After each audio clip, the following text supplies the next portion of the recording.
ఎందుకంటే ఊహించలేని పరిస్థితుల్లో 2000 కోట్ల రూపాయలు బకాయిలు బ్యాంక్ ఆఫ్ బరోడాకి మేము చెల్లించాం. ప్రభుత్వ సహకారంతో, ముఖ్యమంత్రి గారి ఆదేశాలతోటి, చెడ్డ పేరు రాకూడదు మన ప్రభుత్వానికి అనే ఆలోచనతో ఆర్థికంగా ఇబ్బంది పడినా ముందుగా స్టాచ్యుటరీ పేమెంట్ 2000 కోట్ల రూపాయలు ఆల్రెడీ వెచ్చించాం. ఇది కాకుండా ఈ 1000 కోట్ల రూపాయలు రాష్ట్ర ప్రభుత్వం మాకు సహకారం అందించింది కాబట్టి, పెద్ద మనసుతో ముఖ్యమంత్రి గారు, ఉప ముఖ్యమంత్రి గారు స్పందించారు కాబట్టి ఈ 1000 కోట్ల రూపాయలు ఈ రైతులకి మేము అందించగలుగుతున్నాం. రాబోయే రోజుల్లో ఖచ్చితంగా ఆ బ్యాలెన్స్ 600 కోట్ల రూపాయలు తప్పకుండా కొద్ది రోజుల్లోనే అది కూడా మేము మన రైతులకి అందించే విధంగా మీకు ఒక భరోసా ఇస్తున్నామని ఈ సందర్భంగా తెలుపుకుంటున్నాను. ఖచ్చితంగా మా సివిల్ సప్లైస్ కార్పొరేషన్ని ఫైనాన్షియల్గా స్టేబుల్ చేయబోతున్నాం. రాబోయే మార్చి కల్లా కనీసం 10,000 కోట్ల రూపాయలు బకాయిలు తగ్గించడానికి ఒక ప్రణాళిక సిద్ధం చేసుకున్నాం. బ్యాంకులకి చెల్లించాల్సింది ఉంది. తప్పకుండా వాళ్ళకి ప్రాధాన్యత ఇచ్చి వాళ్ళు కూడా రాబోయే రోజుల్లో రైతులను ఆదుకోవడానికి ముందొచ్చి క్రెడిట్ ఫెసిలిటీస్ ఎక్స్టెండ్ చేసే విధంగా బ్యాంకర్స్ని, ఫైనాన్షియల్ ఇన్స్టిట్యూషన్స్ అందరిని కూడా సహకరించమని నేను కోరుతున్నాను. ఎందుకంటే చాలా నిజాయితీగా పనిచేస్తాం. కనీసం 10,000 కోట్ల రూపాయలు మార్చి 31వ తారీఖు కల్లా తిరిగి వాపస్ చెల్లించడానికి ఒక ప్రణాళిక సిద్ధం చేసుకుని మేము ముందుకెళ్తున్నాం. దాన్ని కూడా ఈ ఇన్స్టిట్యూషన్స్ అందరూ కూడా గుర్తిస్తారని, తద్వారా మన రాష్ట్రానికి మరింత మేలు జరుగుతుందని మనస్ఫూర్తిగా మేము ఆశిస్తున్నాం. ఎవరైతే ఈ దోపిడీకి పాల్పడ్డారో, కొంతమంది ఇంకా పాల్పడుతున్నారో వాళ్ళని మాత్రం వదిలే ప్రసక్తే లేదు.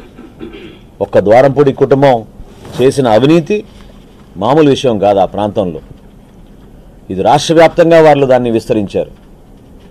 ఆ నెట్వర్క్ని డిస్మాంటిల్ చేయాలి. అన్ని జిల్లాల్లోనూ వీళ్ళు భయంకరంగా ఈ మాఫియాని పెంచుకుంటూ వచ్చారు. తప్పకుండా రాబోయే రోజుల్లో కఠినంగా మేము వీళ్ళపైన చర్యలు తీసుకుంటాం.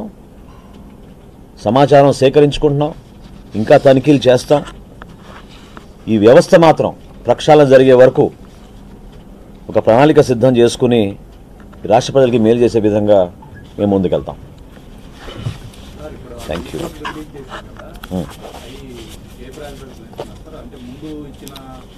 ఫస్ట్ అందరికన్నా ముందు పాపం ఎవరైతే రైతులు ఆ ధాన్యాన్ని అందించారో మేము కొనుగోలు చేశామో వాళ్ళకి ప్రాధాన్యత ఇచ్చుకుంటూ లిస్టు తయారు చేసి దాని ప్రకారంగానే ఇచ్చుకుంటూ వస్తాం.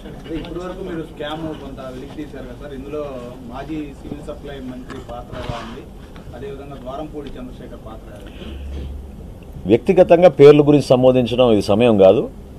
ఖచ్చితంగా సిఐడి ఎంక్వైరీ లేదా స్థానికంగా ఉన్న కలెక్టర్ గారికి ప్రస్తుతం బాధ్యతలు అప్పచెప్పాం. వాళ్ళు మాకు అందించిన వివరాలని బట్టి తప్పకుండా మేము ఫర్దర్ స్టెప్స్ మేము తీసుకుంటాం. అందరూ ఎవరైతే ఈ వ్యవస్థలో భాగస్వాములు అయిపోయారో, ఎవరైతే అడ్డగోలుగా దోచేశారో, అక్రమంగా పేదవాడి పొట్టగొట్టి వీళ్ళు సంపాదించారో ఎవరిని వదిలే ప్రసక్తే లేదు. కఠినంగా వ్యవహరిస్తాం. అది మా బాధ్యత, మా విధి. డెఫినెట్గా చేస్తాం. చాలామందికి ఆల్రెడీ తెలుసు ఆ పేర్లు. అధికారికంగా మేము చెప్తాం కొన్ని రోజుల తర్వాత. చెప్తాం. లేదండి, ఇంకా ముందు మేము మా ప్రక్రియ మేము పూర్తి చేసిన తర్వాత చేస్తాం. ఒక్కొక్క ప్రశ్న తీసుకుందాం. సారీ, ఒక్క నిమిషం చెప్పండి.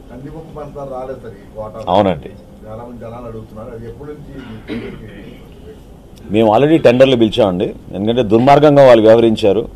చాలా నెలల నుంచి పాపం ప్రజలు ఎదురు చూస్తున్న కందిపప్పు కానీ పంచదార కానీ వాళ్ళు సరఫరా చేయలేకపోయారు. ఆ చర్యలు చేపట్టాం. బహుశా ఇంకా నెల రోజుల్లో అది ఒక స్టేబుల్గా అయ్యేటట్టు మేము చేస్తాం. సారీ, ఒక్క నిమిషం.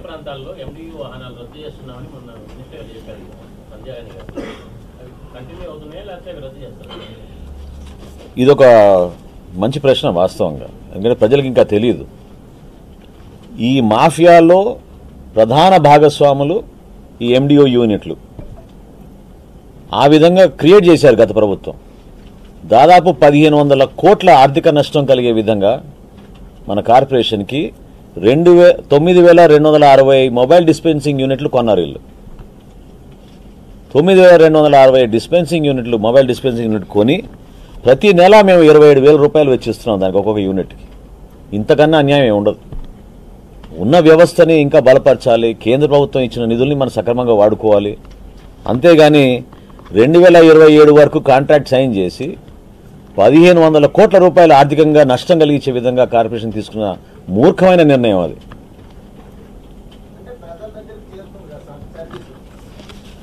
తీసుకుందాం మనం అందరూ ఎవరైతే దీంట్లో స్టేక్ హోల్డర్స్ ఉన్నారో అందరితో సంప్రదించి మేము నిర్ణయం తీసుకుంటాం. అందులో ఏం ఇబ్బంది లేదు. నేను సమాధానం ఆల్రెడీ చెప్పాను మీకు. We will consult all stakeholders and then come to a conclusion. Thank you.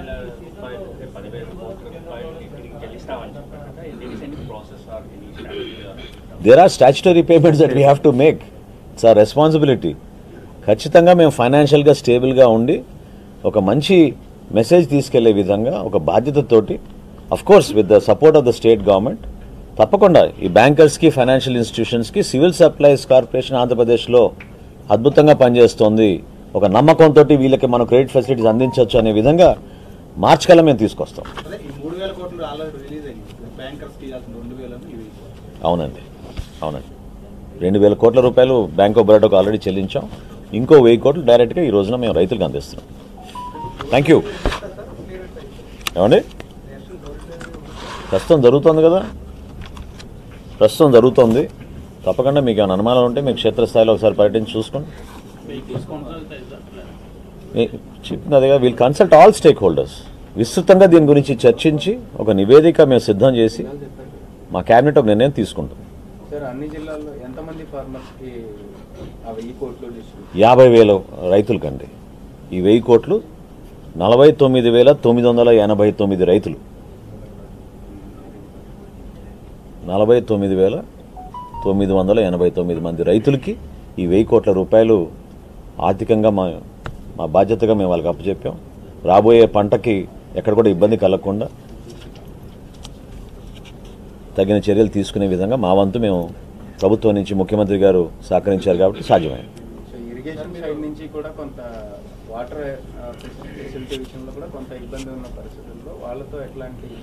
అంటే మా శాఖ నుంచి మేము అన్నిట్లో అట్లా ఇన్వాల్వ్ కాలేమండి. మొన్న తూర్పుగోదావరి జిల్లా పర్యటనలో భాగంగా కొంతమంది కౌలు రైతులు మాకు ఒక సమస్య తీసుకొచ్చారు. ఏంటంటే కల్లాల గురించి వాళ్ళు బాగా ఇబ్బంది పడుతున్నామని. సో స్థానికంగా కల్లాలు ఏర్పాటు చేయడానికి కలెక్టర్ గారిని పోరంబోకు భూములు, ఇతర భూములు ఐడెంటిఫై చేయమని చెప్పాం. మా శాఖ నుంచి వీలైతే మేము టార్పాలిన్స్ మేము సబ్సిడీ రూపంలో రైతులకు అందిద్దామని ఒక నిర్ణయం తీసుకున్నాం. అది ఎందుకంటే గతంలో మార్కెటింగ్ శాఖ చేసేది అది, కానీ మేము మా శాఖ నుంచి రైతులు పాపం ఎంతో సహకరిస్తున్నారు కాబట్టి మాకు సో టార్పాలిన్స్ అందించే విధంగా ఒక కార్యక్రమం చేద్దామని అనుకున్నాం. అది ఇంకొంచెం సమయం పడుతుంది. రవాణా చేసే బియ్యం చాలా మంది తినే పరిస్థితుల్లో లేవనేది ఒకటి.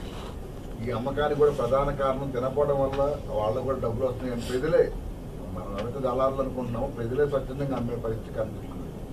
గతంలో పవన్ కళ్యాణ్ గారు చెప్పారు, ఈ ఎంత మిస్యూజ్ అయ్యే బదులు డైరెక్ట్గా నగదు బ్యాంకుల ద్వారా ఇస్తే బాగుంటుంది. అనేక ఆలోచనలు ప్రభుత్వంలో ఉన్నాయండి, అందులో ఏమాత్రం కూడా డౌట్ లేదు. పవన్ కళ్యాణ్ గారు గతంలో క్షేత్రస్థాయిలో పర్యటించినప్పుడు, అదేవిధంగా ఉమ్మడి ప్రణాళిక మేము రూపొందించేటప్పుడు చంద్రబాబు నాయుడు గారి సూచనలతోటి కూడా కొన్ని అంశాలు మేము పొందుపరిచాం. ఆ ప్రణాళిక మేము అమలు చేస్తున్న భాగంగా ఖచ్చితంగా రాబోయే కొన్ని నెలల్లో ఆ మార్పులు మేము ఈ పీడిఎస్ డిస్ట్రిబ్యూషన్లో కానివ్వండి, లేదా ఇంకా ఇతర వెల్ఫేర్ ప్రోగ్రామ్స్లో కానివ్వండి, తప్పకుండా ప్రజలకు ఉపయోగపడే విధంగా సంక్షేమంలో ఎక్కడ పొరపాటు జరగకుండా మేము చూసుకుంటాం. Yes. No, that is definitely an issue. That is also something we'll go deeper. తప్పకుండా. అందుకనే ఇప్పుడు ఈ పేమెంట్లో కొన్ని ఛార్జెస్ మేము ఆపామండి. అందులో గన్నీ బ్యాగ్స్ ఒకటి. సో కానీ రైతుకి అక్కడ ఇబ్బంది పడకూడదు. ఇది వ్యవస్థలో ఉన్న సిస్టమ్ని మిస్యూజ్ చేస్తున్నారు, కానీ రైతుకి ఇబ్బంది కలగకుండా చూసుకోవాల్సిన బాధ్యత మన పైన ఉంటుంది. తప్పకుండా ఆ గనీ బ్యాగ్స్ గురించి ఇంకొంచెం లోతుగా మేము అధ్యయనం చేస్తాం. Thank you. అండ్ మీ అందరికీ ఆర్గనైజర్ ప్లీజ్.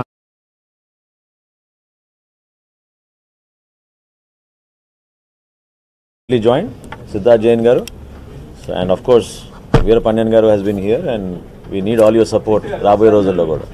Thank you.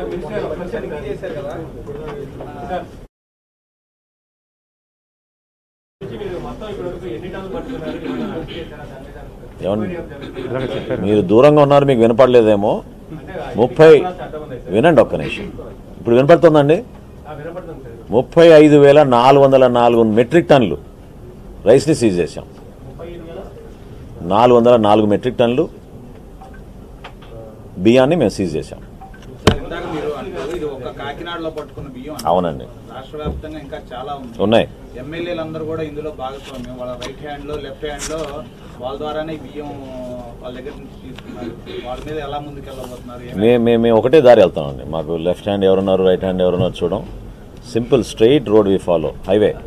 ఖచ్చితంగా మేము చేయాల్సిన కార్యక్రమాలు ఆ విధంగానే ఉంటాయి, చాలా పారదర్శకంగా ఉంటాయి.